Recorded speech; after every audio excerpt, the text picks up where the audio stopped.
Good day mga idolo, panibagong araw, Wow. panibagong luto serye mga idolo.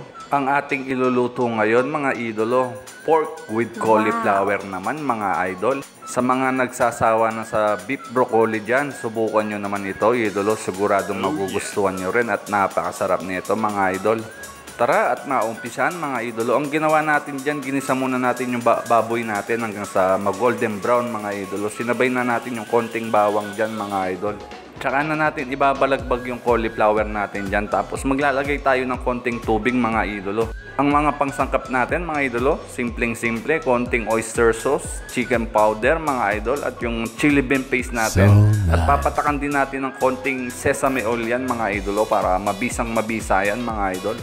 At kung wala naman kayo sa mga ginamit natin, idolo, pwedeng konting oyster sauce, chicken powder, at patakan nyo lang ng konting soy sauce, idolo. Mabisang mabisa at garantisadong masarap din yan, mga idol.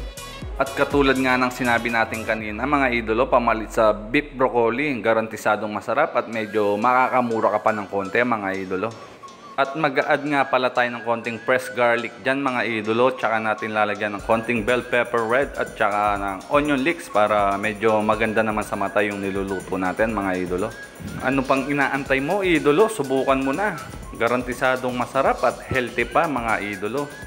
At kung ikaw naman ay natatakam at nagustuhan mo naman tong video natin mga idolo, palambing naman po, pa-like, share and follow na lang po. Maraming salamat po sa inyo.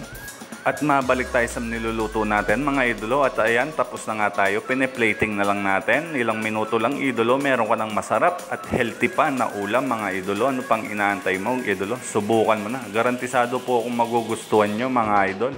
At bago nga tayo magtapos mga idolo, kung papangalanan nyo itong bagong menu natin, anong ipapangalan nyo mga idolo? Paki-comment na lang po sa baba. Maraming salamat po mga idolo. Thank you. At ayan na nga mga idolo, nakatapos na naman po tayo ng isang ulam serye mga idolo. Sadyang napakasarap po. Ano pang inaantay natin? Ilabas na ang kanin. Maraming salamat mga idolo. Peace out!